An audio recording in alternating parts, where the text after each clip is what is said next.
wants to become one. He thinks about how they don't know what the real sky looks like, because it's covered by an enormous barrier created by the Magia, which is protecting the world from invaders. According to legend, if the barrier falls, the world will once again be covered with darkness, and the calamity will begin. So the students follow the orders of Magia, thinking it will help them support the sky. Iris mentions the time she was surrounded by monsters, and was preparing for death, but Elpharia saved her by freezing all of them. She became a fan of Elpharia ever since, so she wants to help her by acting on her order, but she hasn't even found a Frostwalker, and she's starting to think the other students have already defeated them. William tells her that when Frostwalkers move, they leave ice fragments behind. But the fragments he found are double the size of normal ones, which means there's a powerful Frostwalker up ahead, and it's in a place where everyone's search magic can't detect it. She wonders how he knows so much when he can't even use magic, and he tells her spells are amazing, but it isn't absolute, especially inside a dungeon. A monster suddenly appears, and it's about to smash Iris, but William saves her, and she sees that it's a Frost Rex, which is the highest form of a Frostwalker worth 6 credit points. It fires a laser beam, which freezes everything in its path, but William manages to evade. He tells Iris to stay put, but she stops him, since she doesn't think physical attacks will work on the monster. She recognizes it as the dwarf killer, knowing it freezes everything it touches, so they need to defeat it using long-range magic spells. But he's confident in his abilities, because he has defeated the monster before, so he rushes towards it, as it shoots its laser again, but it misses William. It starts destroying the dungeon, as William throws the magic item he got from Rosti, and it hooks onto the monster. He wraps the rope around its body, and it starts freezing everything, but William knows it's weak against fire attacks. So he sets the rope on fire, causing a massive explosion, which blows the monster into pieces. Iris is shocked by how powerful he is, and she wonders how she should report the fight, because he's completely different from the rumors about him. After that, Iris meets the Magia, and we learn that they sent her to find someone capable of helping them. They know that if they're attacked by the celestial hosts now, they won't be able to stop it, so they need all the help they can get. She tells them William is the only interesting prospect she found, but the Magia have different opinions on whether to let him in. There are 2 that argue and they prepare to fight, but another one stops them, saying the Grand Festival is about to start, so they will make their decision after seeing the results. We learn that there are a total of 12,000 credit points available at the Academy, and we see the students fighting against golems in a test. Shion and Colette are able to defeat their golems and pass, but we see William struggling. He thinks about punching it, but the other students make fun of him, and he ends up getting hit, and they think he's a failure. We see 2 of the top students, Wignall and Liana, as they easily overwhelm their golems, allowing them to pass. Another boy named Julius appears, firing multiple ice shards that hit all the other golems, and they turn into roses. He activates his spell, and they are all completely encased in ice, so he also passes. He meets with the other 2, and he declares his intent to beat them, saying he has acquired a new method, and they tell him they will be looking forward to it. Everyone admires them, since they are the only students with over 10,000 credit points, and William thinks about how he doesn't even have enough to graduate, as we see he only has around 5,000. He feels depressed, and Julius suddenly walks past, telling him he's in the way. Julius's friends are impressed he passed with a single spell, so they think he will definitely get scouted at the Grand Festival.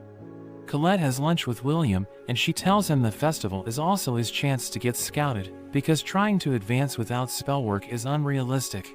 She mentions how it's possible to advance even if he doesn't have enough credit points, as long as he gets scouted. We learn that the Grand Festival is an event held every 2 years, where there are a number of different competitions, and there are high mages that come down from the tower as scouts. Colette mentions the festival is basically a contest between the students from the different tower factions. There are 5 factions for the different elements, and each is led by a Magia, and if they can be chosen by one of the factions, they are guaranteed to become a tower member, but William thinks it's unlikely, because he would also need to perform a feat of amazing magic. So Colette mentions there are also people called Watchers, and they are also able to take talented people to the tower, but William thinks they don't really exist. He thinks he shouldn't try to stand out since he has no magic, remembering how he participated in the last festival, but everyone just thought he was cheating, and he's still traumatized from the experience, so he decides to just help out behind the scenes. They see all the other students practicing, and Colette mentions there will also be scouts coming from other capitals, so there will be other opportunities besides going to the tower, and she tells him to promote himself. She helps him with his locker, but she suddenly senses something, seeing that someone cast a barrier along with sound-dampening magic. She gets Kiki to take a look, and she's able to dispel the barrier. They open the locker, and it turns out to lead to a hidden stairway, so they decide to check it out. We see other students inside, and they turn out to be placing bets on who will win the events of the festival. William sees that Xian is also there, and as he prepares to insult William, Colette tells him to back off. William wonders what he's doing there, and we learn he's there to see the odds on himself, and he's annoyed that everyone only cares about the top 3. He mentions he's only behind them because he lost some credits in the writing exams, but he thinks he's on par with them in terms of magical skill. After their next class, Colette asks William if he's busy, but he mentions he needs to work, so she becomes depressed. We see him working at Gina's tavern, where he serves a dwarf named Donan. He's surprised by how hardworking he is, since he delivers the newspaper and also works here at night, but he notes that since he doesn't qualify for a scholarship, he needs to work to pay for it. Rosti is also helping out, and he thinks it's fun working without using magic. We learn William asked him to help because the other part-timer quit, and everyone seems to like having William around. As they clean up, Rosti wonders why he works here, because Worker would be able to get him a better job, but he mentions he doesn't want to trouble him, and he likes hanging out with the dwarves. He accidentally drops his spoon, and as he goes to pick it up, Julius enters the tavern. He thinks the place is a dump, but his friends mention there's nowhere else that's open. As William stands up, Julius is surprised to see him, saying he fits right in with the savages. Donan is offended hearing this, but Julius calls them an inferior race who had to come from another world. He tells Donan to know his place, and we learn that the dwarves' world was destroyed by the celestial host, and they escaped to this world. But they aren't well regarded here since they can't use magic. So if a dwarf were to lay their hands on a mage, it would instantly threaten their standing. Rosti serves them a bean dish, but the boys laugh at it, thinking it isn't fit to be eaten. They continue to insult the dwarves, but William confronts them, telling them to take back everything they said. He tells them that the dwarven beans are grown from barren soil, so it's the culmination of their wisdom and proof they survived even in the harshest conditions, but Julius kicks the dish away, and it lands on William. The two boys prepare to mess with him, but he instantly smashes them both into the ground. He thinks that they are the ones who are savages, and Julius decides to get serious. William dodges his ice, but he ends up getting pinned to the wall. Julius creates a rose on his chest, and as he prepares to activate it, Donan tells him to stop. But seeing the look on William's face, he changes his mind, telling him to join the grand festival so he can humiliate him in front of everyone. Donan thinks it's a bad idea, but William agrees, telling him to apologize to Donan and the others if he wins. The grand festival begins, and the first event is the Sky Race, where we see Liana ahead of everyone on her dragon, and the other participants struggle to keep up with her. The students in the audience are amazed by her skills, and they think she's sure to win. Cauldron notes that the Tower Scouts are already in the stands analyzing everything, and Iris believes it's because mages from outside the tower are also there to find talent. Liana wins the Sky Race for the second year in a row and sets a new record, making everyone understand why she's one of the top 3. Iris puts on her glasses and excuses herself, telling Cauldron that there's someone she wants to cheer for. Xian's friends wish him luck for the next event, and they tell him that even though they didn't qualify, they will still cheer for him. He thanks them, and remembers how Colette requested him to join her team, so he rushes to find her, believing that she will always choose him over William. But when he finds her, he's stunned to see William with her, and she reveals they were short on credit points and needed him on their team to fill the gap.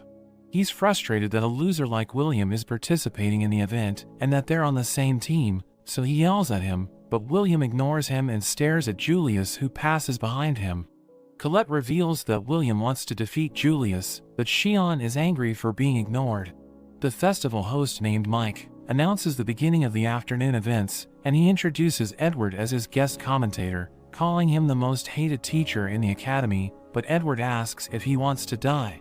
Mike announces that the next competition is the crown attack, which is also the main event of the festival, and it will be played in teams of 3, so he tells the elf faction to get to work, and they use their magic to create 5 zones around the stadium. Mike mentions that the teams will begin on the outside, and they must get through the zones, which contain a variety of traps and obstacles set by the professors, and the winner will be the first team that makes their way to the stadium and reaches the crown. He mentions it's a battle royale, so the teams can also attack each other. Edward mentions they will be looking at how they work as a team, telling them to treat it as if it were a real dungeon dive.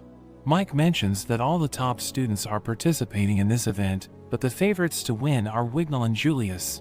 He mentions he has bet all his savings on Wignall, but he also wants to watch Colette's squad, since they have Shion, but also William, and the other students can't believe that William is competing, thinking he's crazy. Werkner is also shocked to see him in the event, reminding him to avoid it, but William is determined to win. The teams take their positions, and the competition begins. All the teams rush forward, but they are immediately faced with countless golems that block their path. William rushes ahead, but the other students think it's useless, remembering how he couldn't even scratch a golem during their exam. But William calls for Colette's help, and she uses her magic to create an earth gauntlet for him, which he uses to blow one of the golems away, clearing a path for them.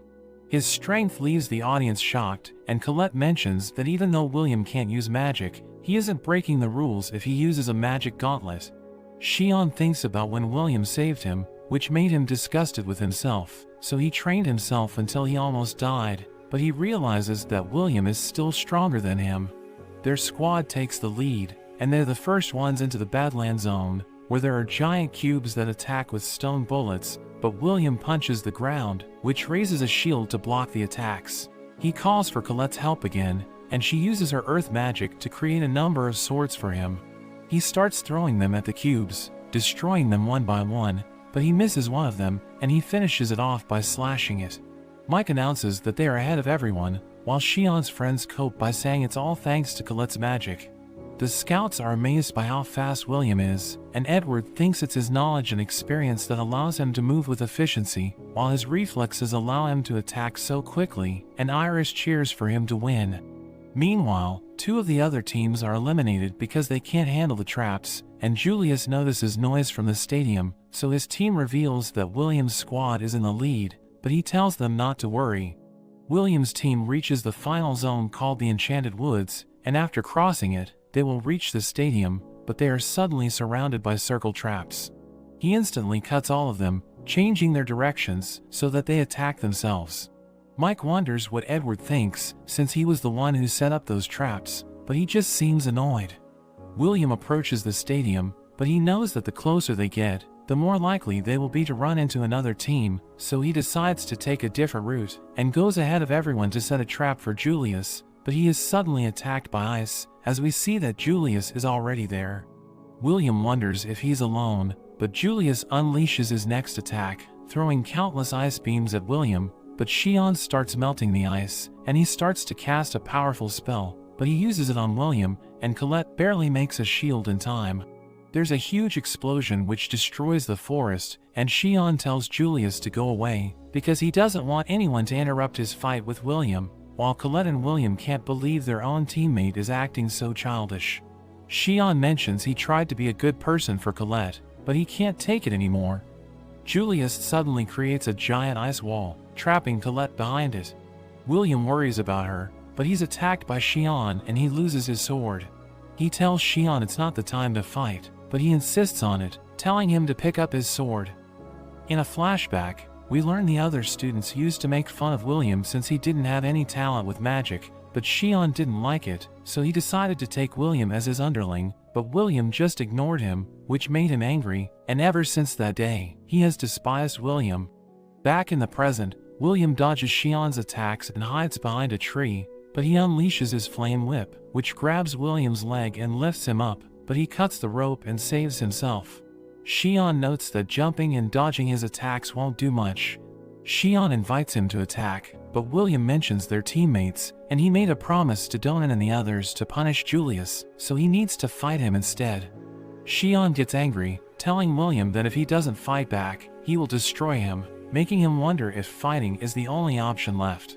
Meanwhile, the audience becomes aware of the fight, and Mike asks Edward for his take on the situation.